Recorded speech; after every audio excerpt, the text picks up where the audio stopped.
IPCC के अंदर कि हम पढ़ क्या रहे हैं। आज से कुछ लोग हमारे साथ जुड़े हैं, ऐसे रोज करीब करीब लोग जुड़ते जाएंगे और हम आगे बढ़ते जाएंगे, है ना। अभी तो क्या है, कुछ लोग प्रयोग करेंगे, यार कुछ पड़ोसी कोई काम नहीं, सब गए। मॉल के आगे फुग्गे की दुकानें तो होती हैं। चल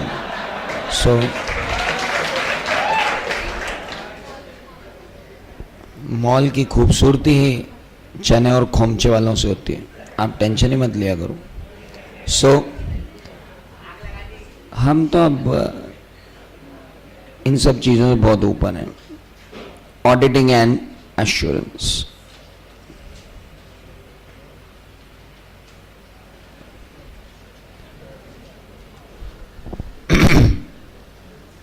हम जिस सब्जेक्ट पर हैं, दूसरी और आखिरी बार बोल रहा हूं कि ये कितने मार्क्स का है,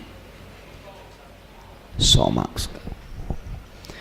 this subject is of 100 marks, पूरे 100 नंबर का ये पेपर आपके लिए है। और 100 नंबर का ये पूरा पेपर थियरी है। ये इसका इससे भी बड़ी ब्यूटी है। और इसके अंदर जो मार्क्स जनरली आते हैं वो आते हैं 55 से 65 मार्क्स के बीच में सामान्यतः। तो आज ऑडिटिंग के पहले दिन हम इस सब्जेक्ट को अगर आगे लेके जा रहे हैं तो ऑडिटिंग एंड एश्योरेंस 100 मार्क्स का ये आपका पेपर है, थियरी पेपर है। 55 से 65 के बीच में एवरेज मार्किंग होती है। बहुत अच्छे से अगर आप और ये 55 से 65 होगी जब आप मुझसे पढ़ने के बाद 15 मिनट घर पर देंगे। और अगर आपने और मेहनत कर ली, राइटिंग एबिलिटी सुधार ली, लिखने का तरीका सुधार लिया, तो कोई दिक्कत नहीं है कि आप 65 से 75 के बीच में जाएं। सर मेरे को 75 से 85 के बीच में जाना है, तेरी किस्मत तुझे ले जाएगी, हार्डवर्क भी कुछ नहीं कर पाएगा। क्योंकि ऐसा बहुत रेयरली होता है कि हम इस लेवल पर जा करके बात कर पाए कि हम 75 से 85 थियरी पेपर हैं, इनमें नहीं मिलेंगे। आप BL में आपको मिल जाएंगे, business law BL CL you can go up to any extent. आप BL CL में किसी भी एक्सटेंट तक जा सकते हो, लेकिन यहां पर एक लिमिटेड दायरा आपका रहेगा। 15 मिनट आपको मेरे साथ देना है। हम बात कर रहे हैं व्हाट इज ऑडिट।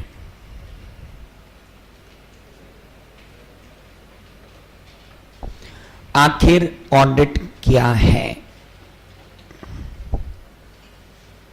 तो हमने कहा कि व्हाट इज ऑडिट तो बाद में देखेंगे, लेकिन पहले देखें कि इस ऑडिट का रिजल्ट क्या होता है। हमने कहा इसका रिजल्ट होता है ऑडिटेड फाइनेंशियल स्टेटमेंट्स।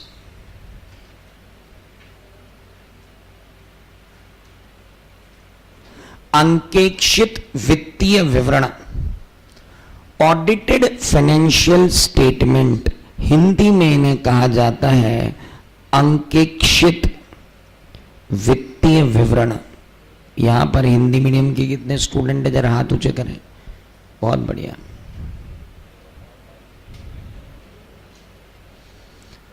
और ये सब्जेक्ट जिसको हम ऑडिट कहते हैं, इसे हिंदी में कहा जाता है अंकेक्षण।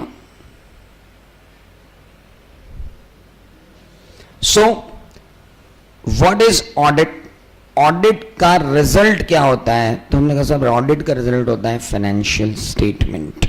फिर हमने देखा कि यार फाइनेंशियल स्टेटमेंट क्या होते हैं,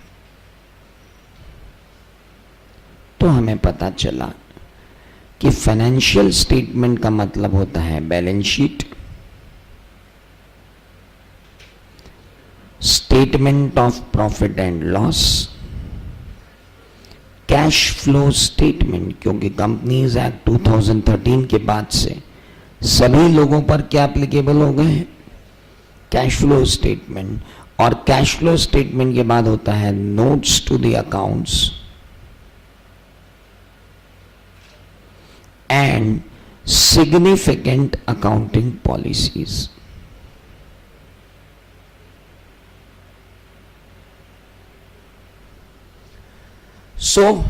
एक हुई बैलेंस शीट, दूसरा हुआ P&L, तीसरा हुआ कैश फ्लो स्टेटमेंट, चौथा हुआ notes to the accounts and significant accounting policies.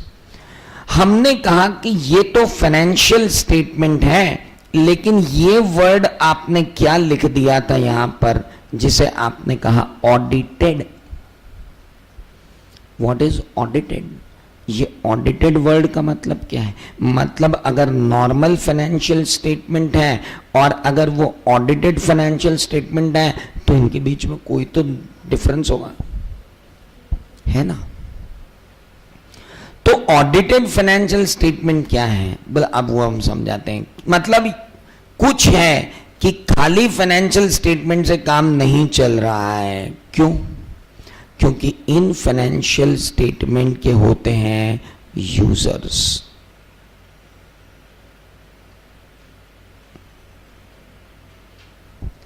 Financial statement के क्या होते हैं? यूजर्स। और यूजर्स जो होते हैं वो दो टाइप के होते हैं।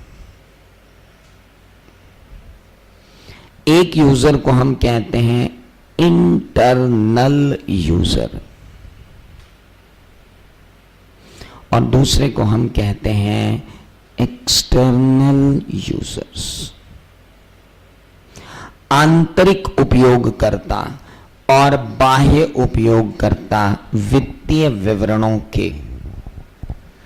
तो साहब वित्तीय विवरणों के आंतरिक उपयोगकर्ता भी होते हैं और वित्तीय विवरणों के बाह्य उपयोगकर्ता भी होते हैं। There are internal users of financial statement, there are external users of financial statement.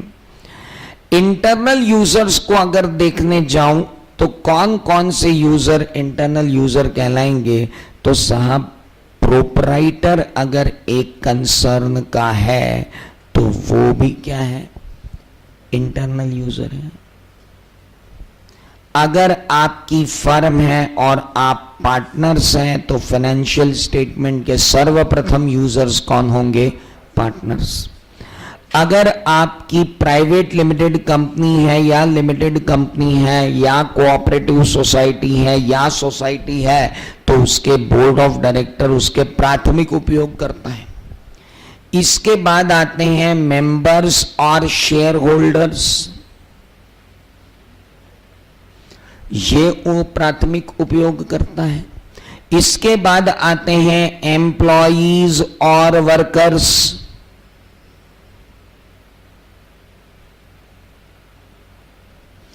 ये भी आपके प्राथमिक उपयोग करता है। All these are internal users of financial statement.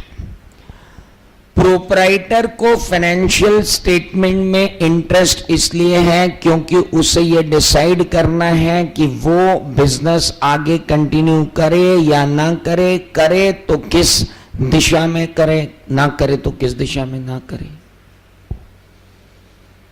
Partner financial statement में इसलिए इंटरेस्टेड है क्योंकि एक तो उन्हें बिजनेस की दशा और दिशा दोनों देखनी है और दूसरा उन्हें अपने लाभों का बंटवारा करना है। They should have sharing of their profits. अरे प्रॉफिट कैसे शेयर करेंगे अगर फाइनेंशियल स्टेटमेंट नहीं बनेंगे तो? If there are no financial statement how can you share profits? That's why partner are interested. Partner के बाद बोर्ड ऑफ डायरेक्टर क्यों इंटरेस्टेड है? क्योंकि शेयर होल्डर्स ने उनको जिम्मेदारी दे रखी है। शेयर होल्डर्स ने उनको जिम्मेदारी दे रखी है कि आपको क्या करना है? कंपनी चलानी है। तो वो खुद देखेंगे कि हमें शेयर होल्डर्स ने जिम्मेदारी दी तो हमने कंपनी को कितना आगे बढ़ाया या गंवा दिया। वो भी इंटरेस्टेड है। मेंबर्स ऑफ द कंपनी ये देखना चाहते हैं कि हमने बोर्ड ऑफ डायरेक्टर को जो कमान सौंपी उसके बाद हमारे पैसे का क्या हुआ, ठिकाने लग गए या वाकई में सही ठिकाने लगे, ये देखना जरूरी है। एम्प्लॉय और वर्कर्स को यह देखना जरूरी है कि फ्यूचर में मैं इस कंपनी में रुकूं या चला जाऊं, फ्यूचर में मैं इस कंपनी में रुकूं या मैं फ्यूचर में इस कंपनी से चला जाऊं, ये भी अगर आपको देखना है तो फिर क्या करना पड़ेगा। यहां पर इंटरनल यूजर्स की बात आएगी। So we need what all financial statement. क्यों? इन सबको निर्णय लेना है। अब इन वित्तीय विवरणों के उपयोगकर्ता बाहर भी हैं, बिजनेस से बाहर। बिजनेस से बाहर उपयोगकर्ता में कौन आ जाएगा? सबसे पहला गवर्नमेंट आएगी और कहेगी कि यार तुम टैक्स देने वाले हो, तुम्हारी इनकम कितनी है उस पर टैक्स दे दो, तुम्हारी सेल्स कितनी है उस पर टैक्स दे दो, तुम्हारा प्रोडक्शन कितना है उस पे टैक्स दे दो, तुम्हारा एक्सपोर्ट इंपोर्ट कितना है उस पर टैक्स दे दो। बस तुम तो बिजनेस करो ही इसलिए कि हमें टैक्स दे दो। सरकार आप बदले में हमको क्या दोगे देखेंगे, जब जो अवेलेबल होगा दे देंगे, पर अभी तो तुम क्या दो? टैक्स। ठीक है। गवर्नमेंट कह रही तेरी इनकम कैसे मान लूं कि इतनी है, सेल्स कैसे मान लूं कि इतनी है, प्रोडक्शन कैसे मान लूं कि इतना है, एक्सपोर्ट इंपोर्ट कैसे मान लूं कि इतना है। बाबू बैलेंस शीट तो दे, P&L तो दे, इनकम स्टेटमेंट तो दे, देखूं तो सही कि तेरी इनकम उतनी है जितनी तू बता रहा है।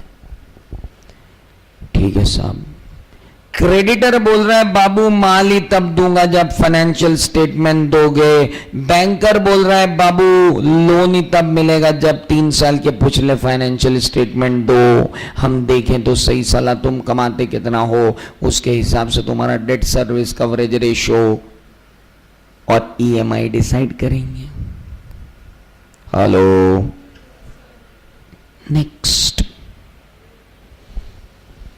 रिटायर्ड एम्प्लॉय बेचारा सोच रहा है मैं किस कंपनी में पैसा लगाऊं, तो प्रोस्पेक्टिव इन्वेस्टर भी तो चाहिए, उसे भी तो आपके फाइनेंशियल स्टेटमेंट चाहिए।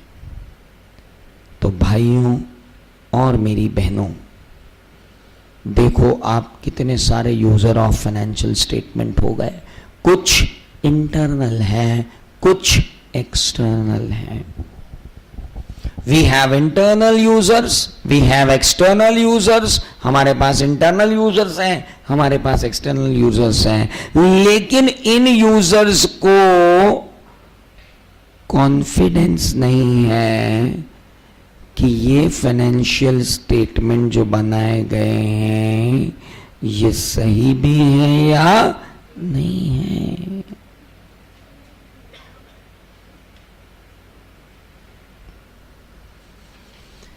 कैसे प्राप्त करें ये विश्वास कि ये वित्तीय विवरण सत्य हैं, उचित हैं? कहां से विश्वास प्राप्त करें भाई?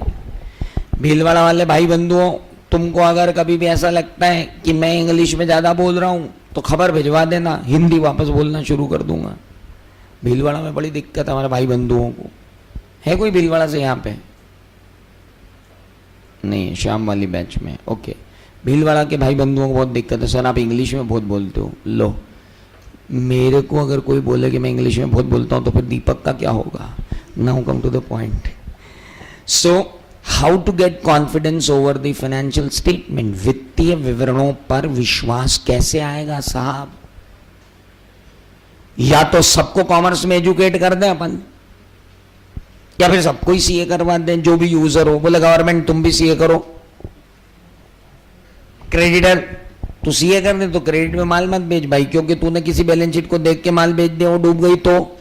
बैंकर तुम्हारे तो सारे मैनेजरों को सीए करवाओ, क्यों? मतलब कॉमर्स का नॉलेज तो होना चाहिए। ऐसा तो हो नहीं सकता। तो हमें क्या करना पड़ेगा? What we should do? क्या करना पड़ेगा? हमें एक इंटेलिजेंट आदमी को बुलाना पड़ेगा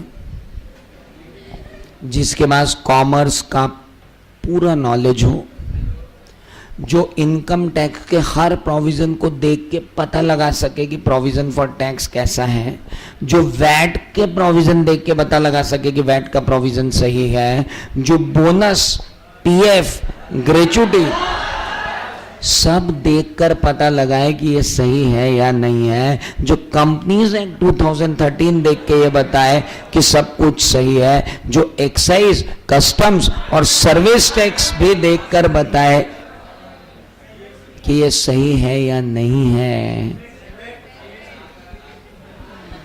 अब देखो, ये अनसाउंड माइंड के लोग ये बोलते हैं सैनवेट देखो, गधड़े, एक्साइज में ही सैनवेट होती है तो क्यों परेशान हो रहा है?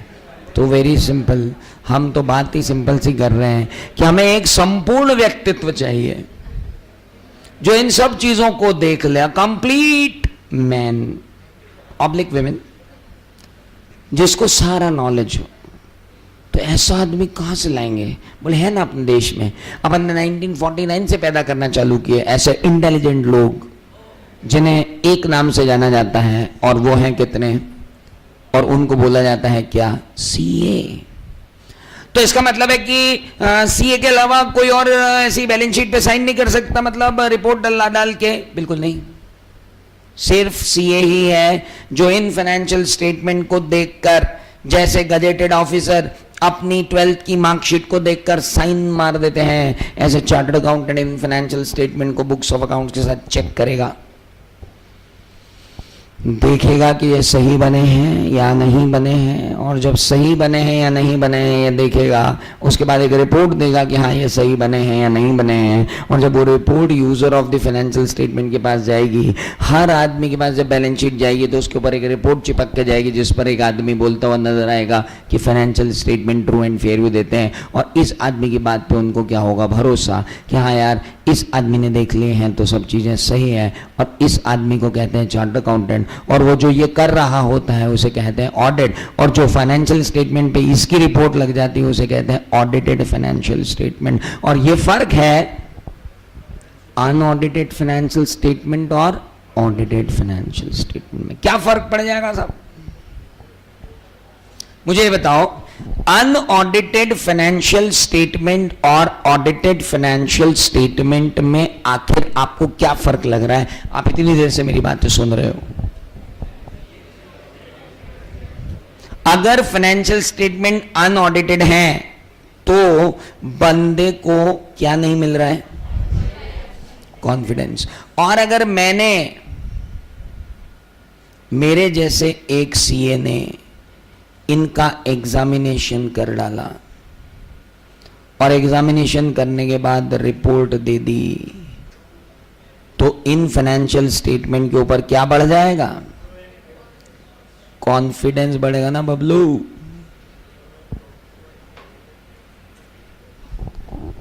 अरे hello,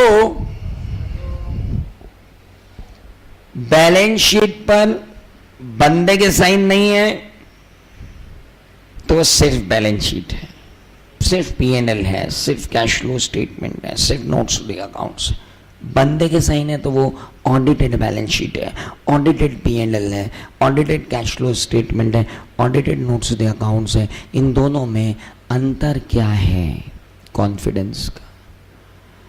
user of the financial statement का कॉन्फिडेंस बढ़ेगा, वित्तीय विवरण के उपयोगकर्ता का विश्वास बढ़ेगा कि ये अंकेक्षित है और ये अनअंकेक्षित है। जो अंकेक्षित वित्तीय विवरण है उनमें विश्वास बढ़ेगा। और बंधुओं, इस विश्वास बढ़ने का ही तो नाम क्या है?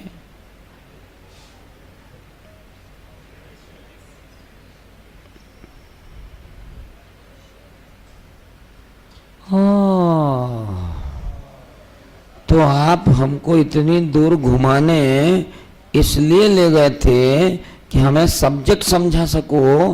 बिल्कुल सही बात। पहले सब्जेक्ट तो समझो, नाम क्या है? नाम है ऑडिटिंग एंड, अगर ऑडिटिंग होगी तो क्या आएगा?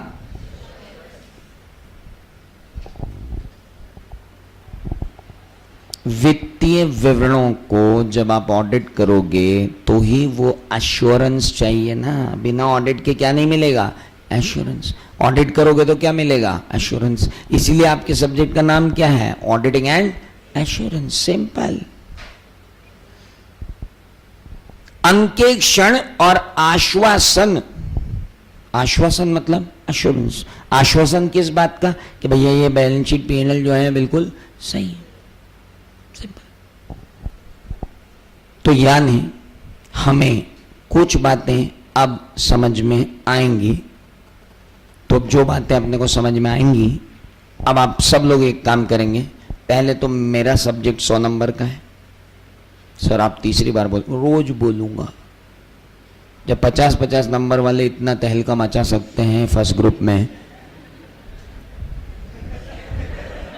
तो साला मैं तो 100 नंबर का हूँ। हाँ यार, 50-50 नंबर वाले होमवर्क करो न, ये करो न, वो करो न, ये करो न, वो करो न, परेशान कर सकते हैं। तो फिर यार हम तो 100 नंबर के, इसकी 12 बजे हूँ। चलो आओ। तो यार हमको सम्मान देते हुए एक कॉपी बनाओ। देखो कितना सम्मान दिया तुम लोगों ने मेरे सब्जेक्ट को। कितने लोगों ने अलग से कॉपी लेके आए हैं आज? हाँ जियो। बाकी भी ले आओ, बाकी भी ले आओ। और वो कॉपी में आखिरी के 5 पेज, 5 नहीं 10, आखिरी के 10 पेज मेरे लिए रिजर्व रखो। क्यों? वहां मैं लिखवाऊंगा, क्योंकि ये सब्जेक्ट एकदम नया है। आपने कभी पढ़ा थोड़ी है ये सब्जेक्ट। ये सब्जेक्ट एकदम नया है और इस नए सब्जेक्ट के लिए आपको मेरे साथ बहुत मेहनत करनी पड़ेगी।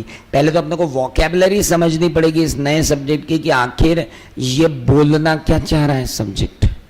जैसे आपने जब अकाउंट्स चालू किया तो आपको मास्टर साहब ने चालू किया डेबिट, क्रेडिट, खाता, ये वो सब बताते हैं। जब भी मैथ्स चालू होता है तो आदमी चालू होता है कि देखो एक्स, और जब मैथ्स खत्म होता है तब तक पता नहीं चलता कि साला ये एक्स क्या था। तो ऐसा हमेशा होता है, हर सब्जेक्ट ऐसे बेसिक से ही शुरू होता है। तो वैसे ही बेसिक से अपन शुरू करेंगे कि यार ऑडिट क्या है। तो हम सबसे पहली बात करते हैं। अब आप मेरे साथ 3 कॉलम में 3 कॉलम बनाएंगे। सर आप है ना, मतलब बता दो कैसे, मतलब कॉलम ने रो, हमको तो ये भी नहीं मालूम कि कॉलम क्या होता है और रो क्या होती है। बबलू, ये पहला कॉलम, ये दूसरा कॉलम, तो 3 कॉलम हो गए। इसमें आएगा टर्म, इसमें आएगी उसकी टर्म का एक्सप्लेनेशन,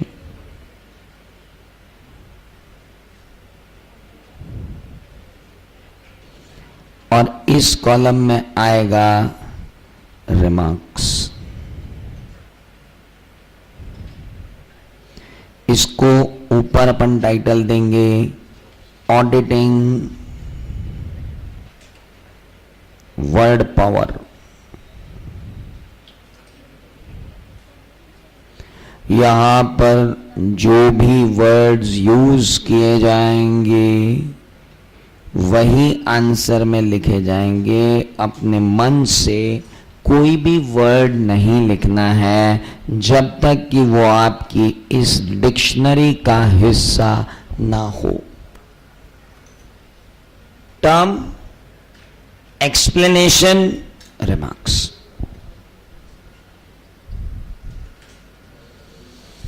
सबसे पहली टर्म हमने पढ़ी, और पहली टर्म जो हमने पढ़ी उसका नाम क्या है? Financial statement.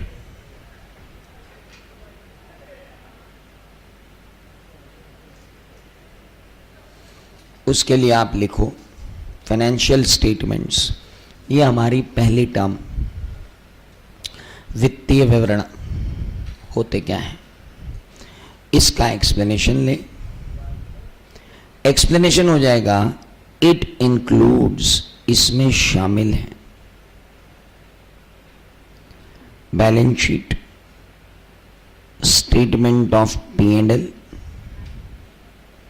रोकड़ प्रवाह विवरण यानी कैश फ्लो स्टेटमेंट, और चौथा notes to the accounts.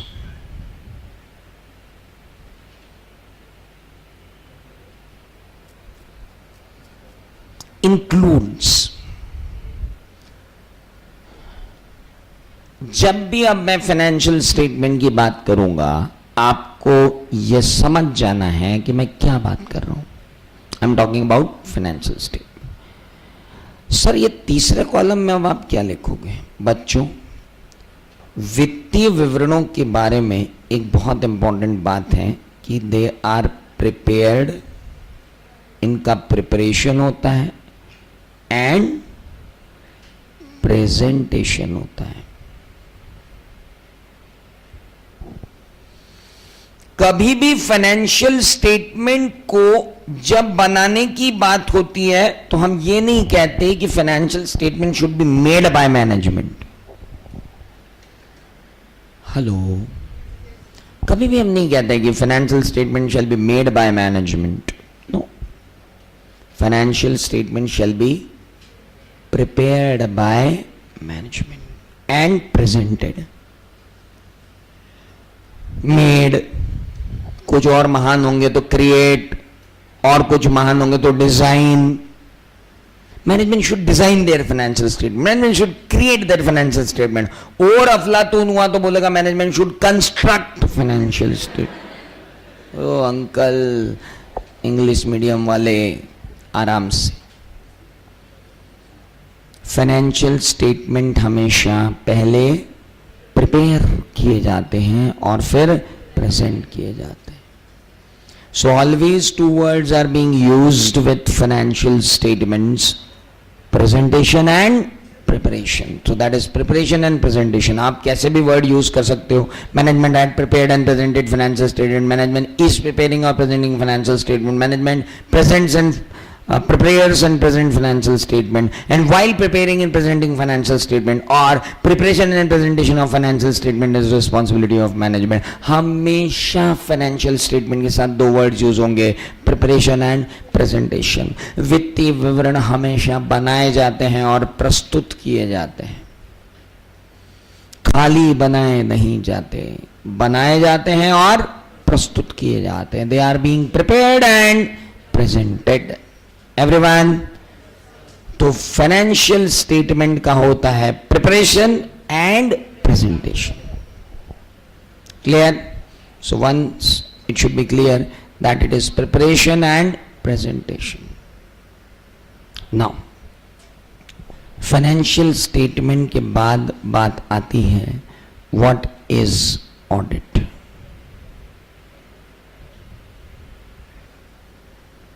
Audit क्या है? ऑडिट का मतलब होता है, अब जरा ध्यान से लिखना, ऑडिट का मतलब systematic, independent, examination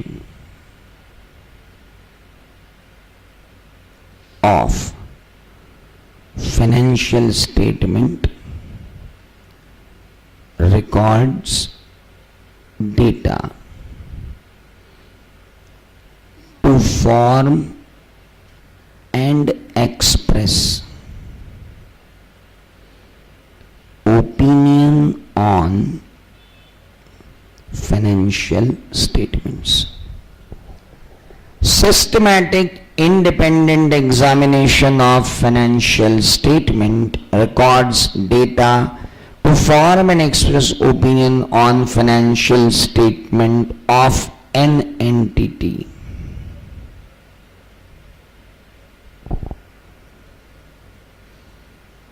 Whether financial statements are giving true and fair view or not।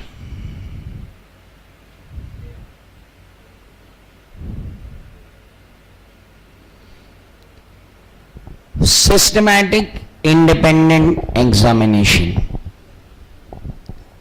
Of financial statement, वित्तीय विवरणों की व्यवस्थित और स्वतंत्र जांच, वित्तीय विवरणों की व्यवस्थित स्वतंत्र जांच, रिकॉर्ड्स की व्यवस्थित और स्वतंत्र जांच, आंकड़ों की व्यवस्थित और स्वतंत्र जांच। किस लिए?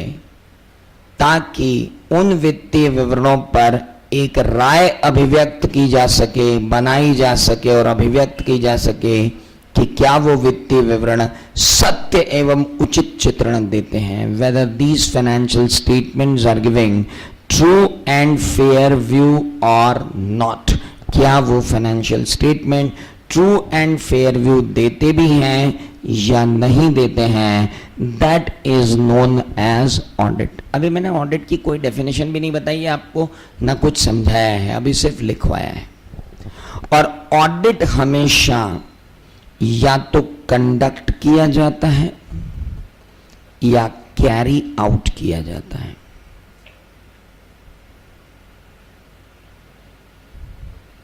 या तो आप अंकेक्षण का निष्पादन करते हो या आप अंकेक्षण संपादित करते हो, आइदर निष्पादित और संपादित। हमने ऑडिट किया, ना ना ना ना, you have conducted audit, you have carried out audit. You can't say we done audit, we did audit, we are doing audit. अंग्रेजी के मारो लिखो, we are conducting audit, we are carrying out audit.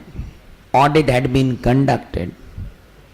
conduct word आता है, carry out word आता है। और ये क्या है सर इतना बड़ा सारा, ये कल बताऊंगा ना क्या है, लेकिन ये है क्या ऑडिट की डेफिनेशन। कल मैं अपनी बात यहीं से शुरू करूंगा, from this point only. Start my talk from this point only. मैंने आपको बोला है कि 26 तारीख तक मेरी बैच जो है वो 45 मिनट्स के करीब की रहेगी, लेकिन उसके बाद जब सीए फाइनल की लॉ खत्म हो जाएगी तो मैं आपको 15 मिनट और एक्सटेंड करके 10:15 तक लूंगा।